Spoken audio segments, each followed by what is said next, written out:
Bonjour les explorateurs, aujourd'hui nous allons parler optique.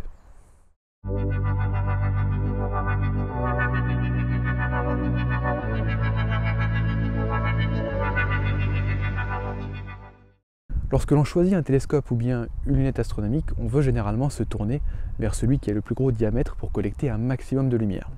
C'est un très bon critère de choix. Cependant, parfois, il faut aussi se poser la question de la qualité optique de l'instrument. Est-ce que l'image de l'étoile que j'observe dans ce télescope, par exemple, est bien fidèle à l'étoile existante? Et si l'image est déformée, comment sont caractérisées ces déformations? Qu'est-ce que l'aberration de coma? Qu'est-ce que l'aberration chromatique, l'astigmatisme, etc. Bref, autant de questions auxquelles nous allons répondre dans cette vidéo explicative afin de comprendre en profondeur ce que sont les aberrations optiques appliquées aux instruments astronomiques. Nous allons aller au-delà des généralités puisque cette vidéo s'articule un peu comme un cours, mais n'a pas non plus la prétention d'en être un, bien sûr. N'hésitez pas aussi à revenir autant de fois que vous voulez dans certaines parties de cette vidéo. Il me reste encore quelques secondes pour vous dire que si jamais vous aimez mon travail, n'hésitez pas à me soutenir simplement en vous abonnant ou en laissant un pouce vers le haut. Allez, fini le speech, installez-vous, on commence.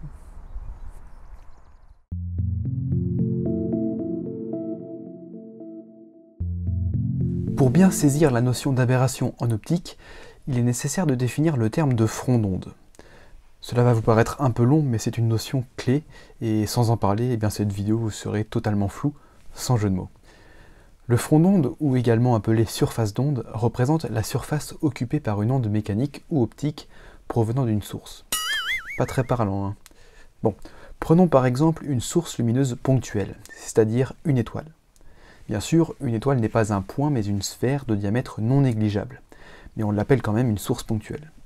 Bref, la physique nous dit qu'une telle source émet de la lumière dans toutes les directions de l'espace. Par conséquent, la surface d'onde ou le front d'onde est composé de l'ensemble des points de l'onde lumineuse qui se sont déplacés en un même laps de temps depuis la source. Un front d'onde correspond à l'ensemble des points de l'onde ayant un déphasage constant.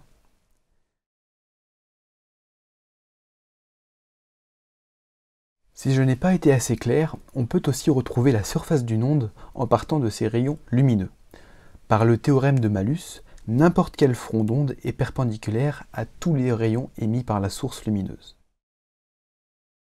Ainsi, une étoile ou toute autre source de lumière ponctuelle émet des surfaces d'onde sphériques.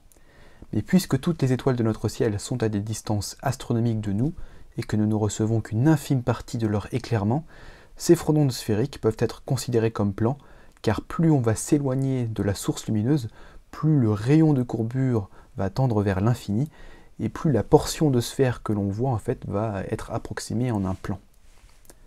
Une étoile admet donc un front d'onde plan. Si vous n'êtes pas encore convaincu, il suffit d'utiliser à nouveau le théorème de Malus, qui nous dit que les rayons lumineux sont perpendiculaires au front d'onde. Et on retrouve un résultat d'optique géométrique classique. Les rayons lumineux d'une étoile ou d'une source ponctuelle située à l'infini sont parallèles à la ligne de visée, c'est-à-dire parallèles à l'axe optique.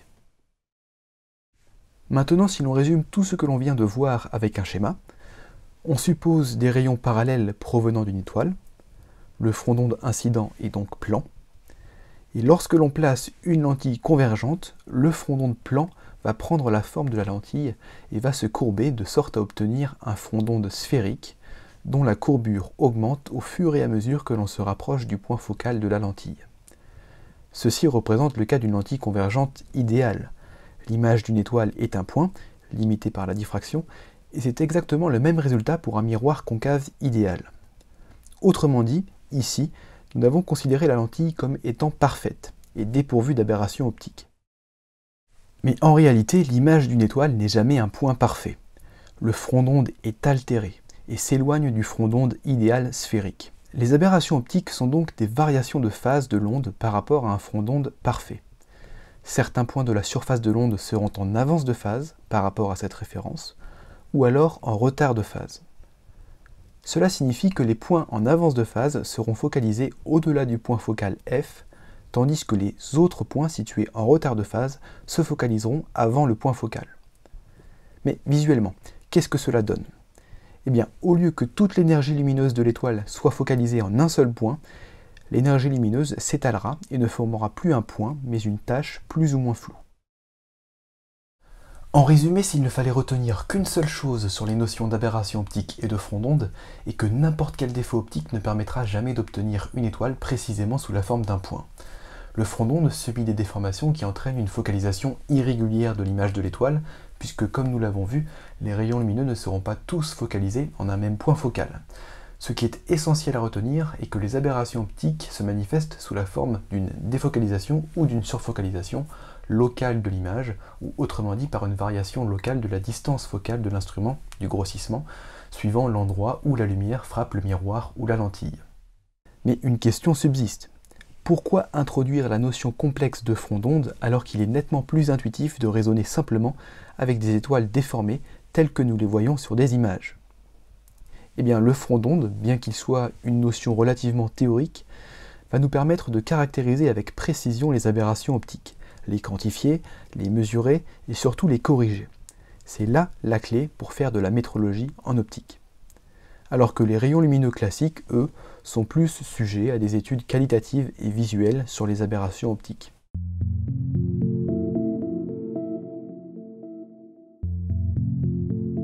Voilà comment nous allons caractériser les aberrations optiques, avec ce graphe représentant le front d'onde observé de face. Ce graphe est circulaire car il correspond à la pupille d'observation avec laquelle on observe la lumière passant au travers de l'instrument optique que l'on souhaite caractériser. Bien sûr, la surface d'une onde doit être visualisée en 3D pour visualiser son relief. Et ici, l'échelle de couleur permet de donner cette troisième dimension. Les couleurs nous informent donc sur les écarts du front d'onde en tout point du miroir ou de la lentille par rapport à une référence idéale qui est un front d'onde sphérique. Ainsi, si l'élément optique que nous visualisions ne subissait aucun défaut, son front d'onde serait représenté par un disque plat de couleur uniforme. Ce sont les nuances de couleur exprimées en unités de distance, souvent le micromètre, qui nous indiquent si l'onde est en avance de phase ou en retard de phase par rapport à ce front d'onde sphérique.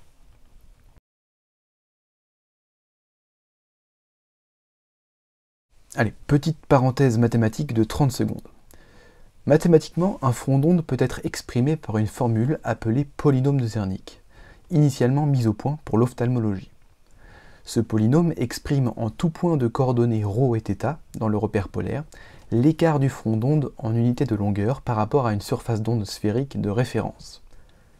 Le polynôme de Zernike comprend une infinité de termes correspondant à des ordres de développement limités. Ce qui fait la force de cet outil mathématique est que chaque terme du polynôme de Zernike représente une aberration optique. Plus l'ordre de ce terme est grand, plus l'aberration optique correspondante est négligeable devant les aberrations d'ordre plus faible.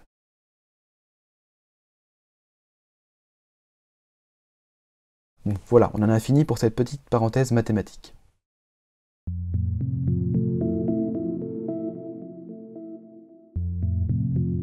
Les raisons de ces imperfections du front d'onde sont majoritairement dues à la géométrie du dioptre, de la lentille ou du miroir, comme on le verra plus tard, ou à cause de défauts de surface créés lors de la fabrication du miroir ou de la lentille. Avant de parler des principales aberrations optiques qui existent, il faut bien garder à l'esprit que chaque élément optique construit a ses propres défauts. Et même sur des modèles identiques de miroir ou de lentille, il est possible de ne pas avoir exactement les mêmes aberrations optiques. Mais rassurez-vous, on arrive à distinguer des traits de famille entre ces défauts, et on en dénombre des principaux.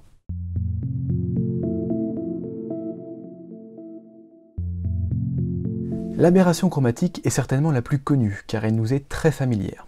Par exemple, pour les porteurs de lunettes, il est possible de distinguer des franges bleues ou rouges lorsque vous observez un objet lumineux dans les coins de verre de vos lunettes. L'aberration chromatique est un défaut optique qui dépend de la couleur de la lumière incidente. Elle est présente uniquement sur les instruments utilisant des lentilles, comme par exemple les lunettes astronomiques, les objectifs photo ou encore les jumelles. En réalité, l'aberration chromatique peut être expliquée par le phénomène de réfraction.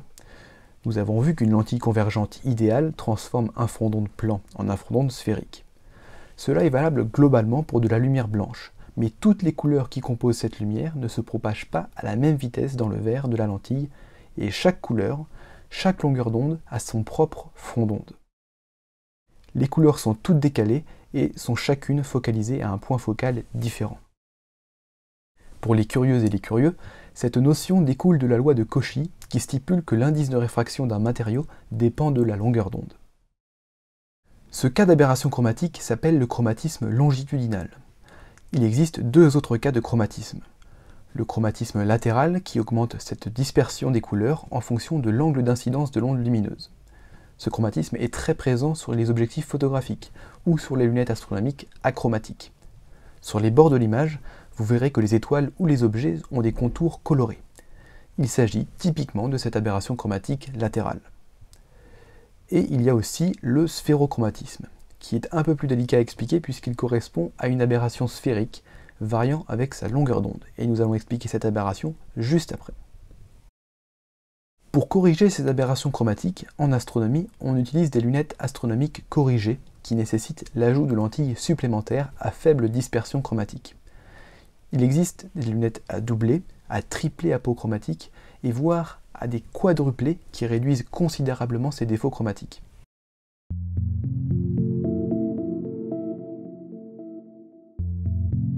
L'astigmatisme est une aberration qui se manifeste lorsque les rayons lumineux en amont d'une lentille ou d'un miroir forment un angle par rapport à l'axe optique. C'est-à-dire que cette aberration est d'autant plus importante à mesure que l'on va s'éloigner de l'axe optique. En fait, lorsqu'une étoile se trouve en bordure de champ d'une image, ces rayons lumineux vont voir le miroir ou la lentille non plus sous la forme d'un cercle, mais d'une ellipse. Cette ellipse a donc des axes qui n'ont plus la même longueur comme sur un cercle, et on nomme le plus grand axe le plan tangentiel et le plus petit axe le plan sagittal. Puisque chaque plan a sa propre longueur, chaque plan focalisera la lumière à un point focal différent. Ainsi, la lumière incidente aura une composante du plan tangentiel et une composante du plan sagittal. Avec une aberration d'astigmatisme, il n'est pas possible d'obtenir une image nette d'un objet tel une étoile. Le meilleur compromis pour former l'image la plus nette possible est de trouver le milieu de la distance entre le point focal tangentiel et le point focal sagittal. Et visuellement, cela s'obtient lorsque ces composantes aux axes perpendiculaires ont la même taille et lorsque l'image de l'étoile forme une étoile à 4 branches. En termes de front d'onde, le front d'onde d'un télescope ou d'une lunette astronomique subissant de l'astigmatisme a une caractéristique de selle de cheval. Il est composé de deux termes du polynôme de Zernike qui ont chacun des axes inclinés à 45 degrés.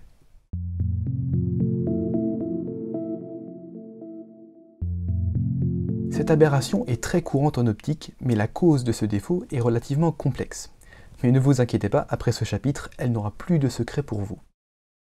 La coma se manifeste sur les étoiles en bordure de champ, sous la forme d'une queue de comète, d'où son nom. Vous avez peut-être déjà entendu parler de la coma, notamment lorsque l'on mentionne les objectifs photographiques. Vous savez, lorsque les étoiles sont toutes distordues au bord de l'image. Cette aberration est majoritairement présente en astronomie sur les télescopes utilisant des miroirs paraboliques.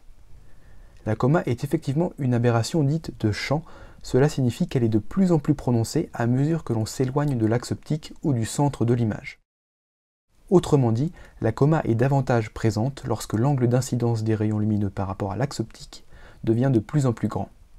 Et plus le miroir primaire du télescope est grand, plus il est sujet à de l'aberration de coma, car plus les rayons lumineux pourront frapper le miroir avec un angle d'incidence élevé. En réalité, la coma vient d'une propriété géométrique toute bête. Il y a de la coma lorsque le miroir primaire d'un télescope est parabolique. Mais vous allez me dire, pourquoi utilise-t-on des miroirs paraboliques si on sait déjà que l'image d'une étoile sera déformée par de la coma? En fait, le seul avantage d'un miroir parabolique est que pour des rayons incidents parallèles à l'axe optique, c'est-à-dire pour une étoile centrée sur l'image, il n'y a aucune aberration de coma. Et donc l'image de l'étoile est quasi parfaite. Et ça, c'est vraiment la force d'un miroir parabolique. Cependant, dès lors que l'étoile n'est plus au centre, les rayons lumineux ne vont plus se focaliser au même point focal. Les rayons marginaux, ceux qui frappent le bord du miroir, sont focalisés à un endroit plus éloigné que les rayons paraxiaux, ceux qui frappent le miroir au plus près de l'axe optique. Les rayons marginaux s'éloignent des conditions de Gauss.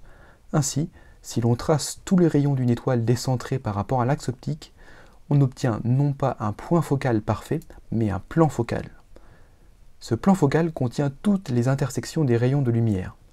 Ce plan focal signifie que l'image de l'étoile est allongée et étalée. De plus, on remarque que le plan de focalisation n'est pas perpendiculaire à l'axe optique. cela signifie qu'une partie de l'image de l'étoile sera défocalisée, alors que l'autre partie de l'image sera surfocalisée. Ces deux contributions, d'étalement de l'étoile et de défocalisation, forment bien la figure de coma telle que nous l'observons à l'œil nu ou en photo. Voici le front d'onde caractéristique de l'aberration de coma.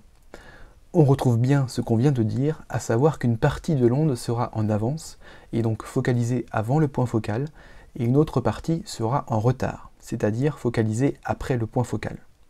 Puisque l'orientation de la coma dépend de l'endroit où l'on se place, elle est définie par deux termes du polynôme de Zernike, un exprimé avec un cosinus et l'autre exprimé avec un sinus pour pouvoir parcourir l'ensemble de la pupille circulaire avec les coordonnées polaires. Les télescopes de Newton sont majoritairement construits avec un miroir parabolique et ont le plus souvent une ouverture de f5 voire f4, ce qui les rend très vulnérables à la coma.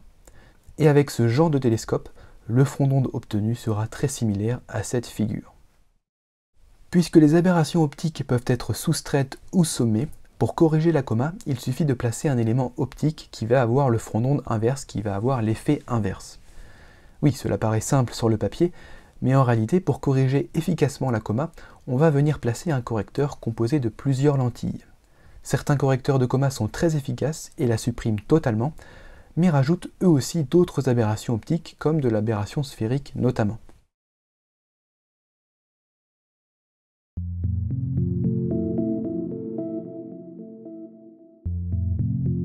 Comme son nom l'indique, l'aberration sphérique, ou l'aberration dite de sphéricité, est causée par la forme sphérique des lentilles ou des miroirs. Intrinsèquement, n'importe quel dioptre sphérique ne pourra jamais focaliser tous les rayons incidents en un seul point, car ce n'est géométriquement pas possible.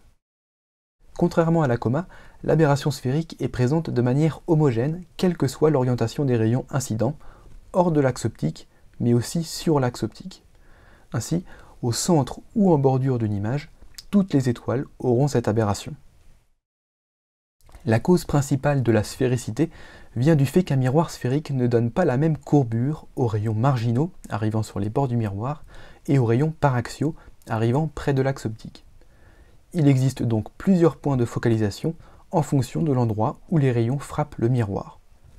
Par conséquent, il est impossible d'effectuer une bonne mise au point, et l'image d'une étoile paraîtra toujours floue, et on obtient des images qui manquent de piqués et de détails. Il existe cependant un compromis, un endroit où l'on peut optimiser la netteté de l'image, appelé Best Focus. Il est situé au milieu du segment défini par deux points extrêmes où l'aberration sphérique est contenue, entre le focus des rayons paraxiaux et celui des rayons marginaux. D'ailleurs, la longueur de ce segment, appelé aberration sphérique longitudinale, LSA, est une des deux caractéristiques de la sphéricité. La deuxième étant l'aberration sphérique transverse, TSA, qui représente le diamètre de la tache formée. Le front d'onde d'un télescope ou d'une lunette astronomique subissant une aberration sphérique est plus simple que pour les autres aberrations, puisqu'il s'agit d'une surface de révolution. La sphéricité n'est donc définie que par un seul terme du polynôme de Zernike. Les miroirs ou lentilles sphériques sont les éléments convergents les plus simples à fabriquer et les moins chers. On retrouvera donc l'aberration sphérique sur des télescopes ou des lunettes à des prix relativement bas. Pour corriger l'aberration sphérique, on utilise des miroirs ou lentilles paraboliques, comme nous l'avons vu précédemment. Mais si jamais une fabrication est mal réalisée et que la forme parabolique est imparfaite, alors il y aura la formation d'une aberration sphérique. La sphéricité et la coma sont donc étroitement liées.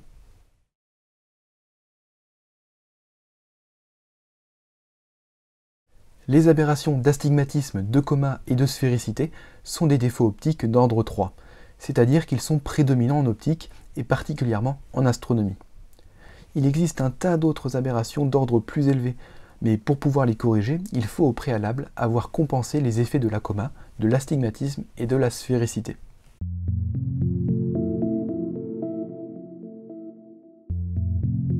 Puisque le front d'onde est une somme infinie d'aberrations, il est quasiment impossible de corriger intégralement ces défauts optiques à 100%. Il y aura toujours un résidu. Le tout est de connaître la valeur de ce résidu et surtout de la comparer à la valeur que l'on souhaite obtenir en fonction de notre utilisation.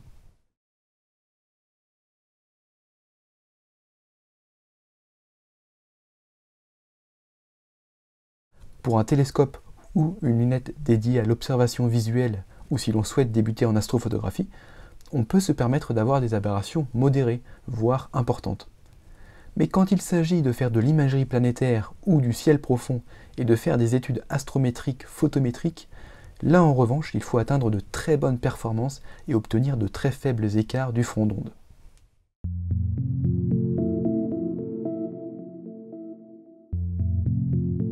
D'ailleurs, même si l'on avait aujourd'hui le meilleur télescope ou la meilleure lunette en termes de qualité, cela ne servirait à rien.